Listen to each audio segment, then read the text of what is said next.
রাগ করবে না তো? কি কও? না থাক, বলবো না, রাগ জিল করো আবার। কও কি হইছে? টাকা আছে তোমার কাছে? টাকা আমি কই পাবো? আমার কাছে কি টাকা আছে? যা বেতন পাই সব তোমার হাতে উঠাই দেই। তুমি কি 1 টাকা আমার দাও যে এখন তুমি আমার কাছে টাকা চাইতেছো? দেখো মাসের শেষ কি করবো, নাইলে কারো কাছ থেকে কিছু টাকা আইনা দাও, টাকা আমি তো নাই। আমি জানি না, আমার কাছে কোনো একটা টাকাও নাই। আমি যা বেতন পাই সব তোমার হাতে দিয়ে দিই। আমি কই থেকে তোমার টাকা দেব এখন? কইলেই হয়ে গেল না? এখন দেখো বাইরে যাবো, একটা টাকাও নাই, কি করি?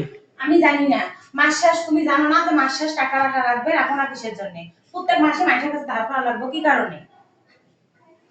কারণ আমি কি জানি যে এই মাসে তো সব ঠিকই ছিল, কিন্তু কি আমি থেকে কি হলো তা তো জানি না। আমি কিছু জানি না। আমি প্রত্যেক মাসে মানুষের কাছে ধার করতে পারবো না যে মাস শেষ হইবো, আজকে মাসের 1 তারিখ 2 তারিখ যেই আইবো এই সবার কাছে থেকে ধার করা লাগবে। আমি কারো কাছ থেকে নিতে পারবো না।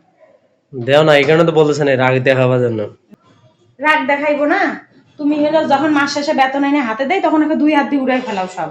আর যখন মাস শেষ হয়ে যায় তখন টাকা এনে দাও, টাকা এনে দাও। কই থেকে টাকা এনে দিব? আমি মানুষের কাছে টাকা নিয়েছি ফোনে এমবি ভরার জন্য, এখন ওই টাকা ওরে দেওয়া লাগবে না? আমার এখন চলার টাকা না, তুমি এমনি ভরবা? হ্যাঁ, এই যে টাকা নেও, আমি ভাবির থেকে 500 টাকা আনছি, বেতন পাই আবার দিয়ে দিও। মানুষের কাছ থেকে টাকা ধার করবো প্রতি মাসে, আর ওর কাছে লাগবে।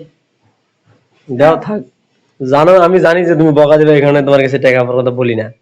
আমি অন্যজনের কাছে গেছি, চাইছি, দেয় না। প্রত্যেক মাসে খালি ব্যবসা, সবার কাছে ধার করা লাগবে কে? এটা কোন স্বভাব?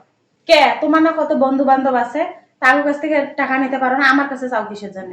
আবার হইলো কইবা যে বন্ধু ধার চাইছে 500 টাকা, এই বন্ধু চাইছে 100 টাকা, এর দেওয়া লাগবে 50 টাকা, নিজে আনতে পারো না? তখন আমার কাছে দৌড় দিয়ে আসো না?